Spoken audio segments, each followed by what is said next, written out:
Have you ever stood on the outside looking in? Imagine this. You're standing in the cold, dark shadows, peering through a brightly lit window. Inside, there's a party. Laughter, music, warmth. Everyone seems so happy, so connected. But you're out here alone.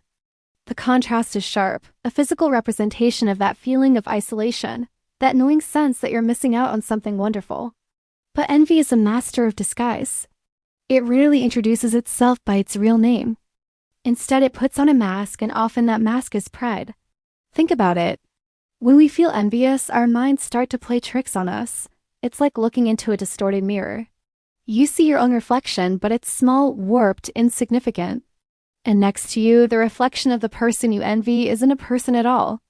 It's a towering golden statue, flawless and monumental. Your mind paints a picture where they are perfect and you are lacking. This distortion isn't reality. It's a story we tell ourselves. A story fueled by envy that says, they don't deserve it, or it should have been me, or even what they have isn't that great anyway. This is the pride of envy. A defense mechanism that tries to protect our ego by devaluing others or inflating our own sense of entitlement. It's a sour grapes mentality that whispers poisonous lies to make us feel better in the short term, but only deepens the wound in the long run. It's an active poison. Imagine a thick, thorny vine, green and venomous, slowly wrapping itself around a healthy, beating heart. With every envious thought, every bitter comparison, that vine tightens its grip.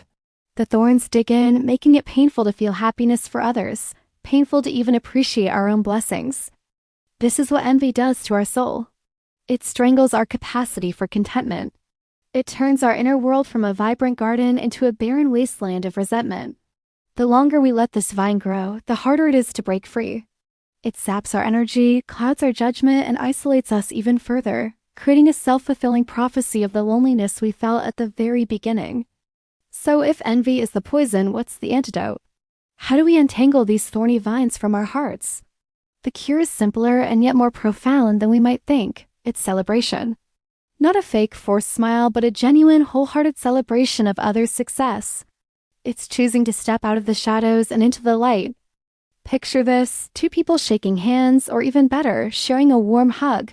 The camera zooms in on a genuine smile, not a grimace, but a smile that reaches the eyes. This is the moment you choose to replace bitterness with blessing. When you see someone succeed, instead of letting the poison of envy take hold, you make a conscious choice to be happy for them. You say, "Congratulations, that's amazing," and you mean it. This act of celebration is transformative.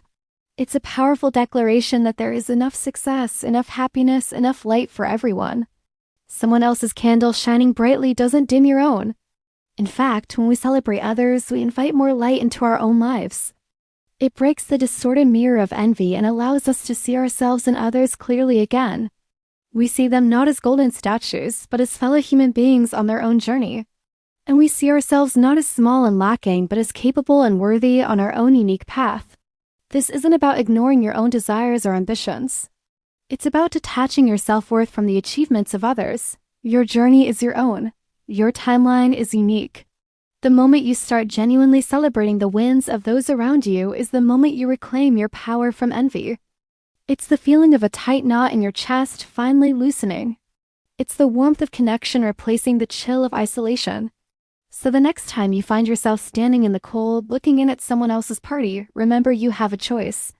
You can stay in the shadows, letting the thorny vine of envy wrap around your heart. Or you can choose to walk towards the light. Knock on the door, step inside, and offer a genuine cheer for their happiness. By celebrating others, you don't just cure the poison of envy. You open the door to your own joy, connection, and peace. It's a practice, a muscle you have to build. But every act of genuine celebration makes you stronger, happier, and freer. Try it. The next time a friend or colleague shares good news, be the first to offer a wholehearted congratulations. Feel the shift inside you. That is the feeling of choosing joy over envy. Thank you so much for watching. If this resonated with you, consider subscribing for more videos on navigating our inner worlds. And remember, be kind to yourself and to others. See you in the next one.